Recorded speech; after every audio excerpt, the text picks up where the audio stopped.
Discretion is advised.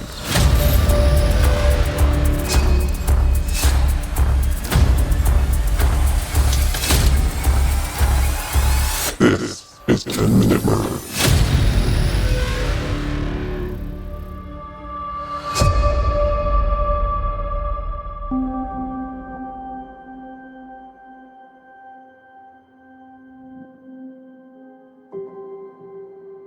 Two bloody gloves.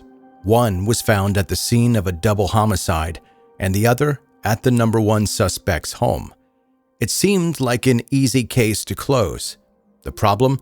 The gloves didn't fit the man they thought was the killer. One of America's greatest athletes became the center of one of the most controversial trials of our time. Orenthal James, or O.J. Simpson, was born in 1947 in San Francisco, California. He was an all-city football player in high school. He had the talent to play at a university, but he did not have the grades. He attended a junior college where he would play football while focusing on his academics. In 1967, he was able to transfer to the University of Southern California. A childhood dream come true. He was a Trojan. He was determined to make it to the pros, and he wanted to be famous. He got the nickname The Juice, not only because his name was OJ, although that did help, but because he was so energetic. He went on to set records, be an MVP, win the Heisman Trophy, and in 1969 at the NFL Draft, he was selected first by the Buffalo Bills. He became one of the greatest running backs of all time. He also achieved success off the field. He secured sponsorships, and his face was often seen promoting their products.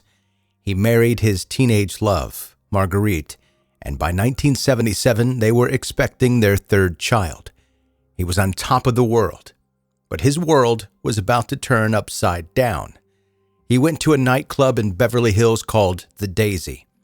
It was there that he met 18-year-old waitress Nicole Brown. She was not only beautiful, but she was smart and compassionate. Even though Simpson was married and his wife was pregnant, Nicole and OJ began dating.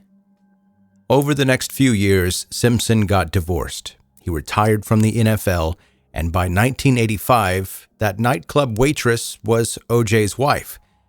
OJ and Nicole went on to have 2 children of their own. They were a very attractive family, full of charisma. People were drawn to them. Everywhere they went, they were photographed. They seemed so happy together. Until they didn't. In 1992, they got divorced, stating irreconcilable differences. So what happened? OJ and Nicole had a tumultuous relationship. He abused her physically, verbally, and emotionally. Those closest to him knew the truth and cringed every time arguments would start. They seemed to know what was coming. The police had been called to the Simpson residence multiple times, once actually resulting in an arrest in 1989. When Nicole called the police, she told the operator that she thought OJ was going to kill her.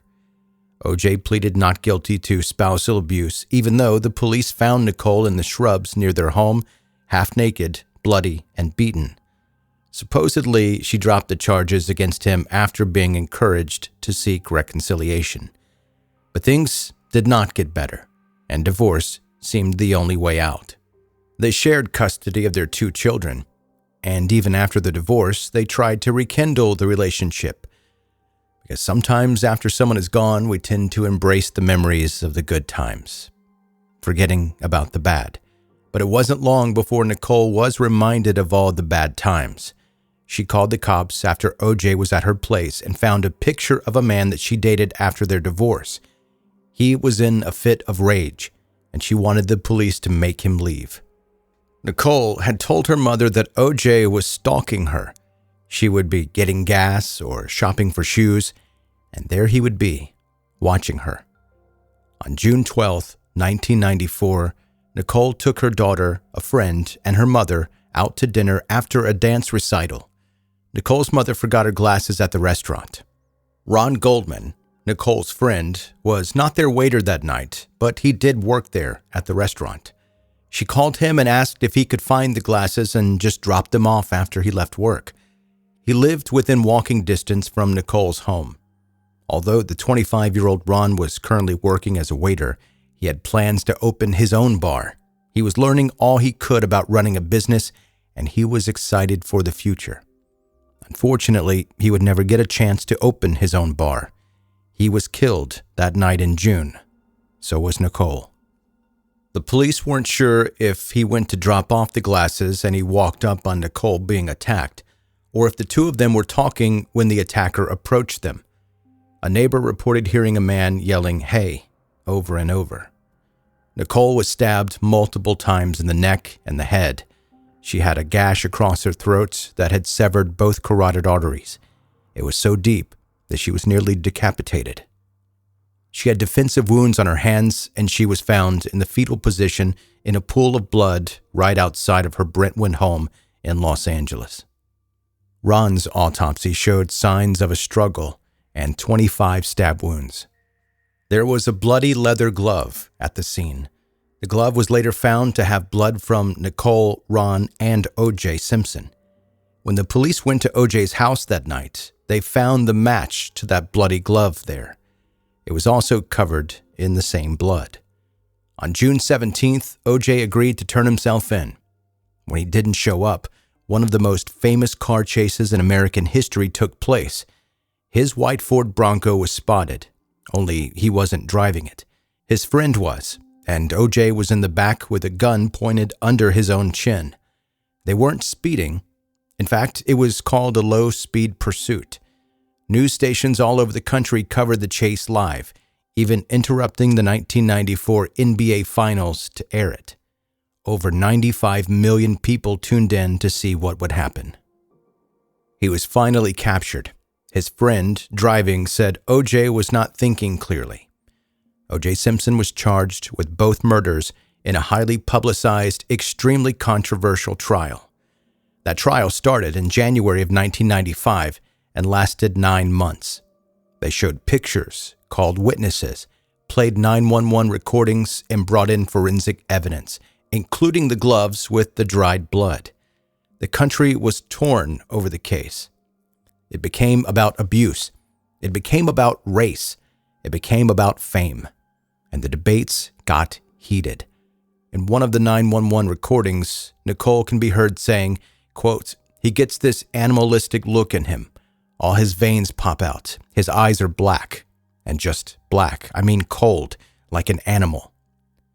But perhaps the most memorable line from the trial was spoken by O.J.'s defense attorney. "If it doesn't fit, you must acquit." What was he talking about fitting? The bloody gloves that co-prosecutor Christopher Darden asked O.J. to try on. The gloves, left to dry out after the murders, had shrunk, and on top of that, O.J. was wearing latex gloves under them. O.J., who suffered from arthritis, was also advised not to take his medicine leading up to that day, so his hands would be swollen. Simpson tried on the gloves in court to prove they wouldn't fit his hands. And, big shocker, they didn't. Whatever the reason, the gloves didn't fit, and after only 4 hours, the jury, composed of mostly African-American women, acquitted O.J. Simpson of the charges. The verdict seemed to divide many people across race lines. His not guilty verdict came on the heels of another racially tense not guilty verdict when several LAPD officers were acquitted of beating unarmed Rodney King, while another man recorded from his home balcony. That case caused public uproar and led to violent riots in Los Angeles. O.J. not only walked out a free man, but he maintained complete custody of his children, even though Nicole's parents fought for them in court. The Browns were not the only ones that took O.J. to court. In 1997, Ron Goldman's father brought a civil suit against O.J. Simpson. Simpson was found liable for wrongful death, and the Goldmans were awarded $33 million, although there seemed to always be a problem with collecting the money from O.J. Simpson. In 2007, he finished a book titled If I Did It. The original publisher of the book backed out, but not before one of the only people brave enough to interview O.J. Simpson got some answers. Judith Reagan was the original purchaser of the book's publication under a parent company. She eventually interviewed Simpson herself.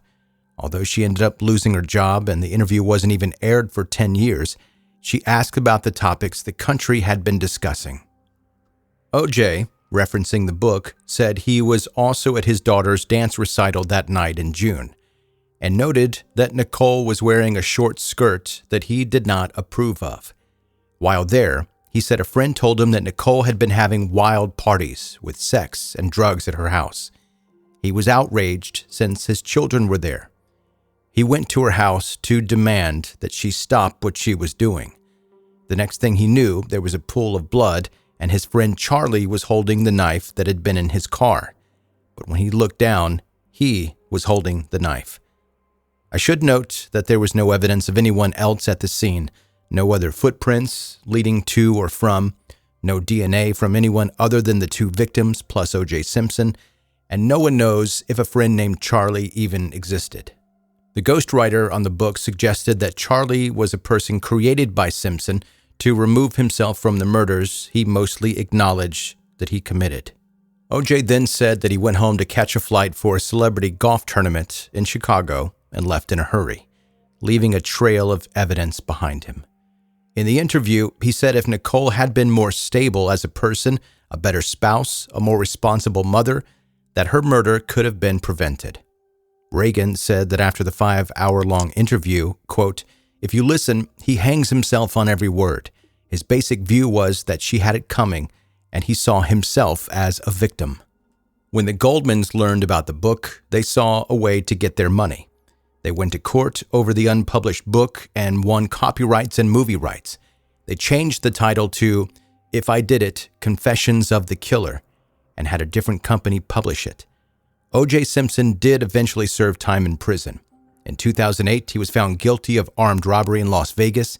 He was released in 2017.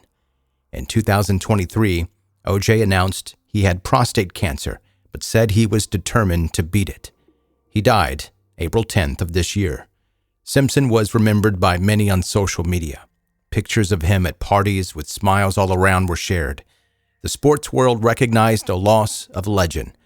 Others, like Ron Goldman's dad, did not have kind words to say. David Zucker, the director of the Naked Gun movies in which Simpson had acted, shared a picture and wrote, quote, "His acting was a lot like his murdering. He got away with it, but no one believed him."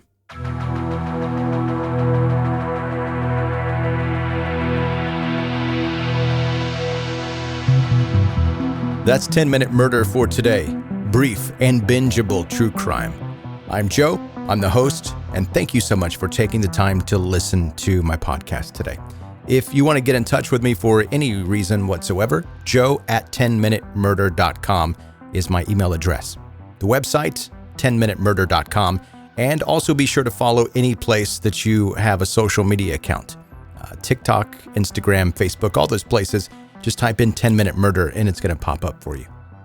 And I already know concerning today's story a couple of the things that you're going to say. Joe, he was found not guilty. He's not guilty. I'm not saying he's guilty. I do believe that O.J. Simpson is guilty, but I didn't say that he was guilty in this story. So let me head that off at the pass because I know that's coming. And number two, there's so much more to this story than you just told. Yeah, I've got 10 minutes to tell the story. And that's as condensed as I can possibly get it within those 10 minutes. So there's a lot more. Yeah, I could talk about O.J. Simpson. I can talk about this case for hours. This was the case that I've mentioned it before. They got me super duper interested in true crime. I watched this for the 9 months that this was on Court TV. I watched so much of it. I don't think I missed any of it.